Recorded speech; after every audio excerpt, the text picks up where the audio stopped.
If you're doing your exercises, showing up for yourself, but you feel like your home rehab has stopped working, there may be a simple answer.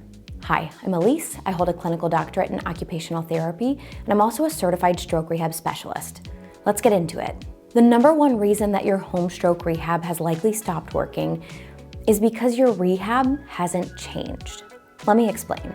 So early on in recovery, we see a spontaneous, heightened level of neuroplasticity, which means that doing just about anything is going to spur quicker and faster progress, usually in the first 6 months, maybe up to a year.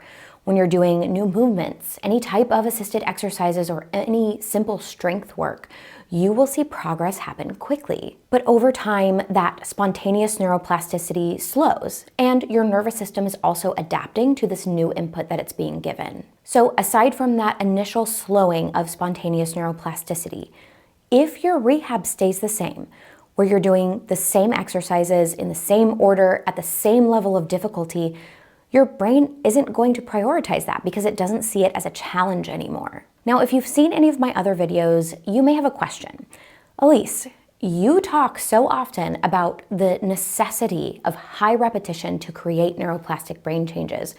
Why is repetition alone not enough? So I think it's important to say that repetition is absolutely important. It is one of the 10 principles of neuroplasticity that we have to adhere to if we want to see brain changes happen. I talked in my Key to Recovery video how important consistency is in your home rehab program. But if you only have repetition and consistency without intensity or increasing challenge, your progress is going to stall. Your brain will stop trying to create new pathways if you're just giving it the same input day after day after day. And this is because neuroplasticity, our brain's amazing ability to adapt, reorganize, and create new pathways, relies on novelty, new things, increased challenge, intensity, and of course, repetition. And that's why rehab works best when you have a just right challenge. Not too difficult, but not too easy. So here's the good news. We understand the problem, so we can fix it. If you feel like your progress has stopped or stalled, here are 3 tips that will help you restart progress in your home recovery. Firstly, you want to increase the challenge, not just the repetitions. If you want your brain to change, your effort has to increase. And while it's still important to ask yourself, okay, how many times can I do this?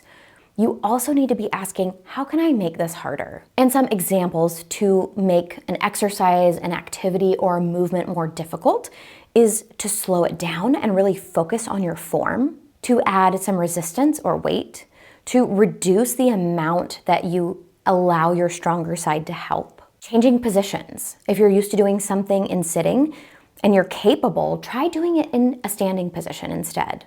Find ways to increase the challenge in coordination or balance if it's something that you're working on. And in general, try to push yourself a little harder. Give 5%, 10% more than you did in your last session. Because if it feels too easy, your brain is not going to adapt. The second tip is to add novelty, aka try something new. And this is one that a lot of people miss, including therapists.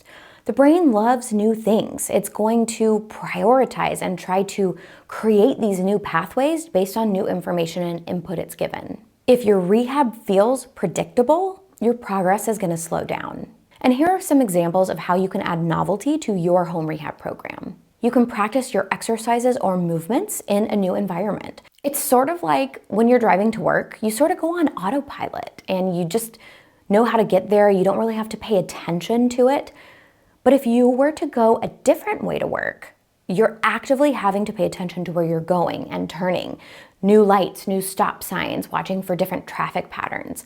And so when you switch up your environments, it's sort of giving a signal to your brain to pay more attention. Use different tools in your home rehab program. So a really simple way to think about this is if you've been using a cuff weight or a water bottle or a can of food for your resistance, but you also have dumbbells that might be a little heavier, try those instead and see if you can get some simple strength work done that way. A really simple thing you can do is to change the order of your exercises. You can also try combining movements rather than doing isolation exercises alone. And just inherently, because it's a more demanding movement, you're also going to get more challenge that way. And most importantly, make sure that you're practicing these new skills in everyday life versus just in drills and exercises. When you incorporate novelty and new challenges, it's gonna force your brain to pay more attention, to have to problem solve, and thus create new pathways. And the third tip is to progress your rehab routine every 1 to 2 weeks. And I know that that sounds like a lot, but your rehab routine should not stay the same. It needs to evolve regularly in order for your brain to keep being challenged. So every 1 to 2 weeks, something needs to change. The difficulty of the exercise or activity, the speed of the movement that you're doing, the complexity of the task, or increasing your balance or endurance demands during whatever you're practicing. And here's the thing, your progression doesn't have to be super dramatic. It doesn't have to be a 200% increased effort. It just needs to exist. So what does this mean for you? Well, firstly, I want you to know if your recovery has stalled or it feels like it's stopped. This is not a failure. It doesn't mean that you've stopped improving or that there's no more room for progress. In fact, it's just the opposite. It's a signal. It means that your brain and your nervous system have adapted, and that your rehab needs new input. And that means that you're ready for the next level to keep improving. So here's a simple action plan that you can try to help kickstart your progress in the next week or two. Pick one exercise that you do often for a skill that you're really trying to improve. I want you to make it slightly harder, whether that is slowing down the movement so you're paying more attention to your form, whether it is increasing the challenge, doing it in standing versus sitting, or trying it in a new environment. Consider adding a new variation. So maybe you've been working on your reaching and you're doing some tabletop slides where you're pushing your arm out in front of you. So instead of doing table slides, can you start trying to lift the arm straight up and then back down? And then I want you to pay attention. When you're doing that exercise, that movement, throughout your whole home rehab routine, focus on what you're doing. Don't have the TV on in the background. Don't be watching a movie. Don't be trying to have a conversation. Really focus on what you're doing. And lastly, I want you to incorporate that exercise or that movement that you're trying to improve into an activity that you do every day. So for example, if you are working on your reaching, can you stand at your kitchen counter and practice reaching up and into a cabinet?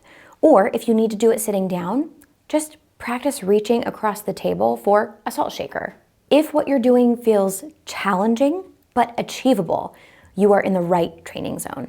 Challenge, progression, repetition, and novelty are what drive brain changes. You are not done recovering. Your rehab just needs something new. Leave me a comment and let me know what things have helped you get out of a rehab rut. And if you found this video helpful, please make sure to leave it a like, subscribe to the channel, click the join button to become a channel member, or leave us a super thanks by clicking in the YouTube bar below. And of course, a huge thank you to all of our Patreon donors who keep this nonprofit going, with a special thank you to Joseph M. and Modus Nova in our Empower tier on Patreon. Thank you all so much for watching. I'll see you next time.